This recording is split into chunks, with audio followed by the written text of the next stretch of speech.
Bharatiya Janata party का आप किसी भी नेता से आप पूछ लीजिए कि इस देश की स्वतंत्रता कराने में एक नाखून अगर कटवाए हों, तो डर है कि माननीय अखिलेश यादव जी अगर चले गए तो सारा पोल खुल जाएगा, कलई खुल जाएगी भारतीय जनता पार्टी की। ऐसा नहीं ना, आप लोग इसी पर राजनीति करना चाहते हैं? हम लोग इस पर राजनीति नहीं करते हैं। हम लोग बेरोजगारी पर, महंगाई पर, भत्ता पर आप लोग भत्ता जानते पर हैं कि एक राजनीति मामला करते हैं। बड़ी तेजी से वायरल हो रहा है। जो अखिलेश यादव जी घोषणा करते हैं एक वीडियो के माध्यम से, वीडियो उनका आता है जो ही, और उस वीडियो को देखकर जो प्रशासन होती है उनके घर के सामने टीन सेट लगाकर और कांटे की तार लगाकर और घेर देती है, और घेरने के बाद फोर्स लगा देती है कि अखिलेश यादव जी बाहर निकलने ना पावें। और मामला क्या था आप लोग जानते हैं कि जो JPNIC में जाने वाले थे और वहाँ पे मूर्ति पर माला जो चढ़ाकर और अपना जो जयंती था उसको मनाने वाले थे, लेकिन उसमें सरकार जो है कि रोक दी। और रोकने के बाद तमाम सारे लोग जो भी समाजवादी पार्टी के लोग थे वो अखिलेश वो लखनऊ पहुँचते हैं और लखनऊ पहुँचकर प्रोटेस्ट करते हैं। यहाँ तक आप लोग जानते हैं कि पिछले वर्ष इसी तारीख को अखिलेश यादव जी ने गेट फांदकर, गेट कूदकर और उन्होंने गया था, उसके बाद माला जो है कि चढ़ाया था, जयंती मनाई थी। और इस बार जो है उसी तरह से हल्ला हुआ और सरकार जो है कि इस बार उनको रोकने में कामयाब तो नहीं हो पाई, लेकिन कुछ हद तक उनको रोकने का प्रयास उन्होंने किया। लेकिन अखिलेश यादव जी ने जो है कि उनके कार्यकर्ताओं ने उनके अखिलेश यादव जी के घर में से जो मूर्ति लगी थी उसको बाहर निकाले सड़क पर, फिर अखिलेश यादव जी जाकर माल्यार्पण किए। आप लोगों ने वीडियो भी देखा होगा। आज उसी के संबंध में हम बात करना चाहेंगे। हमारे साथ मकसूदन पांडे जी है जो समाजवादी पार्टी के एक अच्छे नेता हैं, और इस पे क्या कहना चाहेंगे कि आखिरकार इसको लेकर सरकार हो या जो है समाजवादी पार्टी के लोग हो राजनीति करना चाहते हैं क्या? स्वागत है आपका। धन्यवाद। पहले बहुत बहुत धन्यवाद आपको, चैनल को। नवरात्रि की शुभकामनाएं सब परिवार आपको, आपके पूरे चैनल को। इस पे क्या कहेंगे आप? हम माननीय राष्ट्रीय अध्यक्ष जी जयप्रकाश जी की मूर्ति का जा रहे थे माल्यार्पण करने के लिए उनकी जन्म शताब्दी पर। पिछले साल भी गए, सरकार ने उनको रोकी, उन्होंने फिर चले गए। जब इन्होंने 2 दिन पहले घोषणा किया कि हम जाएंगे भारत के स्वतंत्रता आंदोलन में, इस देश को स्वतंत्र कराने में सबसे बड़ा योगदान था माननीय श्री जयप्रकाश जी का।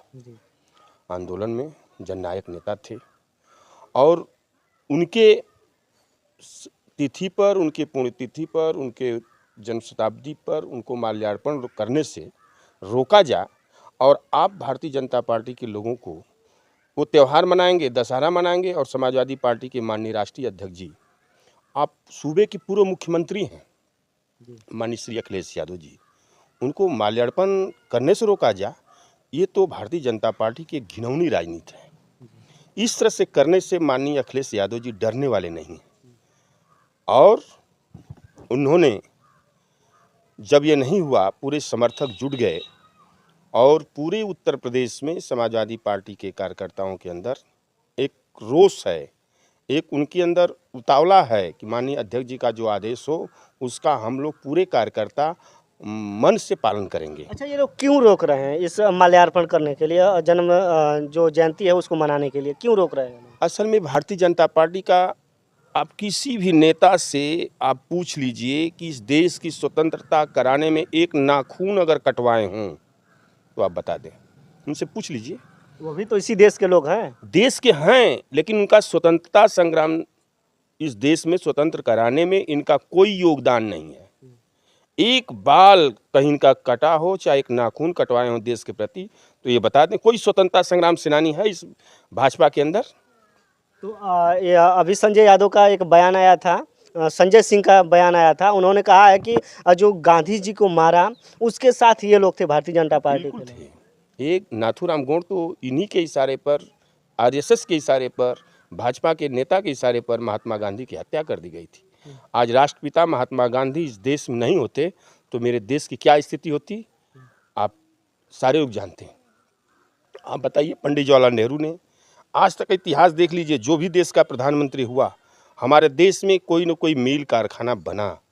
आपके देश के प्रधानमंत्री हैं माननीय नरेंद्र मोदी जी, श्री नरेंद्र मोदी जी, एक भी मील कारखाना कहीं बनाए हो तो बता दें। उसको सब ये बेच रहे हैं। स्टेशन बेच दिए, लखनऊ का अमौसी हवाई अड्डा बेच दिए, अडानी हवाई अड्डा, वो चरण चौधरी जी के नाम से था। नाम बताइए, बदल दिया गया। नाम बदल दिया गया। अडानी एयरपोर्ट, अडानी, अरे अडानी क्या है भाई, ये हमारे देश का क्या है? अडानी एक उद्योगपति है, पूंजीपति है। अब उसको बेच दिया गया, रेलवे बेच दिया गया। आज जो जेपीजी का बना हुआ है चीज, उसमें 70 करोड़ रुपए का निवेश हुआ है। जी। माननीय श्री अखिलेश यादव जी को रोका गया है इसलिए कि वो जाएंगे तो अंदर वो सब देखेंगे कि जो निवेश हुआ है पैसा गया कहाँ। लेकिन वो भाजपा के बड़े ठेकेदार हैं, बड़े लोग हैं, उनके खाते में सब पैसा चला गया है। इसलिए माननीय श्री अखिलेश जी को रोका गया है। तो उनके तरफ से, सरकार की तरफ से यह बयान आया है कि उसमें बहुत जंगल हो गया है, बिच्छू निकल रहे हैं उसमें, जो है कि देखा जा रहा है, इसलिए रोका गया है ताकि जान माल का मतलब दिक्कत ना हो जाए। अच्छा, तो माननीय श्री अखिलेश यादव जी, मैं आपसे पूछना चाहता हूँ, वो धरती पुत्र स्वर्गीय श्री मुलायम सिंह यादव जी के लड़के हैं, वह कोई फॉरेन के बच्चे नहीं हैं, वो किसान के बेटे हैं। वो कीड़ा बिच्छी गोजर से डरने वाले हैं। माननीय श्री अखिलेश यादव जी, अगर आपको कीड़ा बिच्छी था तो प्रशासन को साफ सफाई करा देना चाहिए था कि एक पूर्व मुख्यमंत्री आ रहे हैं, उनको माल्यार्पण करेंगे तो उनको चाक चौबंद करना चाहिए। 2 दिन पहले उन्होंने घोषणा भी किया था कि हम जाएंगे उनके शताब्दी पर माल्यार्पण करने के लिए। तो सरकार की नहीं बनती है कि एक पूर्व मुख्यमंत्री वो जा रहे हैं तो हाँ साफ सफाई करा देना चाहिए ना। तो ये तो घिनौनी राजनीति है कि कीड़ा बिच्छी के डर से माननीय अखिलेश यादव जी को रोका गया।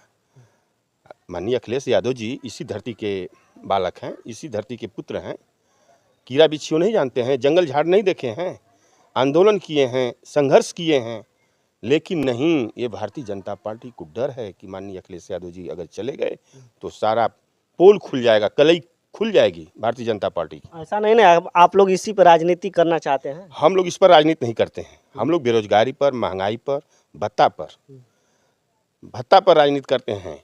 और हम लोग थाना, तहसील, किसान, मजदूर, नौजवान दौड़ रहा है, उसका काम नहीं हो रहा है, उसको जनता को ठगी जा रही है, झूठी प्रलोभन दिया जा रहा है। कोई अधिकारी जनता का काम सुनने को तैयार नहीं है, क्योंकि इनके पास कोई मुद्दा है नहीं। भारतीय जनता पार्टी के पास ये सोच रहे हैं कि इनको इसी पर उलझा दिया जाए, क्योंकि ये बेरोजगारी की बात नहीं करेंगे, महंगाई की बात नहीं करेंगे। अखिलेश यादव जी का यह भी बयान आया कि जो जेडीयू है, यानी कि बिहार में जो नीतीश कुमार जी हैं, उनको जो बीजेपी को समर्थक है, उस समर्थन है उसको वापस ले लेना चाहिए। तो क्या आप लोगों की साठगांठ थी क्या पहले आप लोगों की उनसे? ऐसी कोई बात नहीं है, वो राष्ट्रीय अध्यक्ष जी का मामला है, उस पर वो लोग बड़े लोग हैं, वो अपना विचार रखे हैं। तो कोई ऐसी स्थिति नहीं है। ऐसी स्थिति आएगी तो उस पर भी विचार लोग करेंगे, बड़े नेता। हाँ, तो क्यों ये लोग जो है कि इसी पे आप तो राजनीति करेंगे आप लोग, और 27 का चुनाव को लेकर ये इसी पे आप लोगों की राजनीति अब चमकेगी लग रहा है। इस तरह से राजनीति तो हमको करना पड़ेगा। एक हमारे नेता को रोका गया तो कार्यकर्ताओं के अंदर तो बाल है, और 27 में तो जाएंगे, 27 में को कोई रोक नहीं पाएगा। एक बताइए, एक प्रदेश का मुख्यमंत्री हरियाणा में भाषण दे रहे हैं, जहन्नुम में कह रहे हैं कि जहन्नुम में भेज दूंगा। एक मुख्यमंत्री को इस तरह से भाषण देना चाहिए? आप लोग मीडिया के लोग हैं, आप लोग विचार करें। जिस तरह से 22 में आप लोग आ रहे हैं और आ रहे थे, हाँ? चले गए, उसी तरह से ऐसा ना हो कि 27 में आ रहे थे उसके बाद चले जाएंगे। लोकसभा चुनाव ने इनको दे दिया है, ये चुनाव से डर गए हैं। लोकसभा चुनाव में हमारी जो सांसद जीते हैं, और हमारे कुछ सांसद 200, 400, 1000, 1200 वोट से हारे हुए हैं। ये इनके विधायक की स्थिति बहुत गड़बड़ है। 22 नहीं है पर 27 है, और 27 में ये जाएंगे, इनको कोई रोक नहीं पाएगा। अगर गड़बड़ होते उनके विधायक, चाहे कुछ उनके पार्टी के लोग गड़बड़ होते, तो हरियाणा का चुनाव जीत गए। हरियाणा में तो अभी चल रहा है, कांग्रेस के नेता सारी रिकॉर्ड जुटा रहे हैं, वो आयोग के पास जाएंगे। हरियाणा में तो मनमानी किया है, वो बेईमानी से चुनाव जीते हैं। यानी जहां आप लोग जीते हैं वहां पे बेईमानी नहीं है, जहां ये लोग जीत जाते हैं वहां पे बेईमानी हो जाती है। बेईमानी नहीं है। अगर हम जीते हैं तो क्यों नहीं जांच करा रहे हैं? वो भी कह रहे हैं जम्मू कश्मीर में, उनके तो राज्यपाल हैं वहाँ, वो क्यों नहीं आयोग से अपना जांच करा रहे हैं? तो उत्तर प्रदेश को तो आप लोग जीत ही लिए है ना। अगर सांसदी को देखा जाए तो सबसे ज्यादा सांसद आपके हैं। सांसद हैं हमारे सांसद हैं, हमारे विधायक भी रहेंगे। और माननीय अखिलेश यादव जी, श्री अखिलेश यादव जी उत्तर प्रदेश में 27 में मुख्यमंत्री बनेंगे। तो यहाँ पे तो सांसदी में आप लोग जीत गए, लेकिन तो गड़बड़ नहीं था। और जहाँ पे आप लोग हार जाते हैं वहाँ पे कहते हैं कि हमने जो है कि वहाँ पे गड़बड़ थे। हम लोग यहाँ टाइट थे, समाजवादी पार्टी के कार्यकर्ता पूरा टाइट थे। इनके कुछ जो डीएम थे वो कहीं कहीं मनमाना किए हैं, कुछ सीटों को हरवा दिए। ये जहाँ इनके बस नहीं चली वहाँ समाजवादी पार्टी के लोग जीते, जहाँ इनकी बस चली वहाँ ये ये हरा दिए। इनका तो मंसूबा है कि इधर कुछ करेंगे उधर कुछ करेंगे, तो ऐसी स्थिति है। तो चलिए साथियों, जो है कि आप लोगों ने देखा कि अखिलेश यादव जी को रोक दिया गया है जाकर जयंती मनाने के लिए। हालांकि उनके घर में से जो मूर्ति थी वो निकाल कर बाहर, और समर्थकों ने निकाला बाहर, सड़क पे लाए, और उसके बाद अखिलेश यादव जी ने जाकर माल्यार्पण उसमें किया, उसके बाद जयंती मनाई उन्होंने। हालांकि इस मैटर को आप लोग कहाँ से किस तरीके से देखते हैं? क्या 70 करोड़ जो रुपया जो है कि पास हुआ था उसमें कहीं ना कहीं कुछ गड़बड़ी है या गड़बड़ी नहीं है? अगर निर्माण चल रहा है, बिच्छू जो बता रहे हैं जो सरकार के लोग कि बिच्छू के कारण कि सांप के कारण उनको मना किया गया था, रोका गया था, और वह नहीं माने, और इस तरह से आंदोलन के तौर पे उन्होंने किया है और अपने समर्थकों को बुलाकर। तो इस पे आप लोगों का क्या राय है, जरूर कमेंट करके बताइएगा। बहुत बहुत धन्यवाद।